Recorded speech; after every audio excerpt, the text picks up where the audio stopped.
I'm Barbara Rimkunis, and this is your Exeter History Minute. Today we're going to look at the very center of Exeter in bygone days, and bygone here means before 1968, because we're going to focus on the Rockingham County Courthouse that once stood in the town square. Until recently, Exeter was the town seat of Rockingham County. It's like being the capital of the county, only it's not called capital, it's called town seat. Probably some New Englandy thing. Anyway, we were the home to the county records, the county jail, and the courthouse. The original courthouse was wooden and stood in the middle of traffic where the bandstand's located today.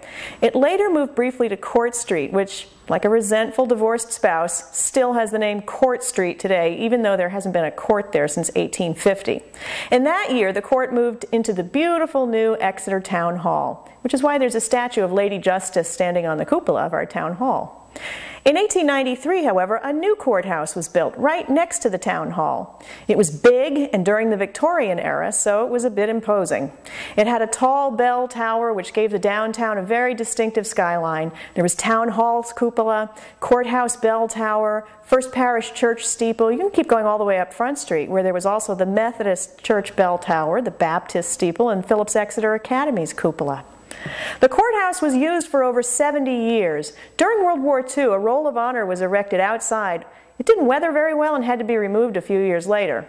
The post-war years were a time when people wanted to move forward and just forget the past, especially those parts of the past that were grossly old-fashioned. Heavy, ponderous architecture like the courthouse fell victim to this mood.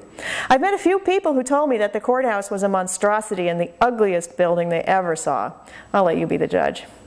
The county court moved to a new site on Hampton Road in 1966, leaving the old building sitting tired and unused in the downtown. It probably could have been repurposed, which is what we would have done today, but there wasn't a historic district back then, and the building was torn down in the summer of 1969.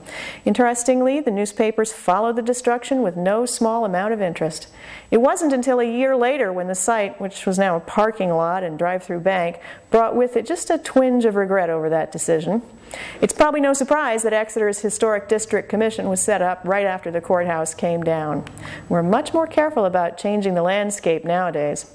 If you're still interested in Exeter's history, our bad decisions along with the good ones, visit the Exeter Historical Society website at www.exeterhistory.org.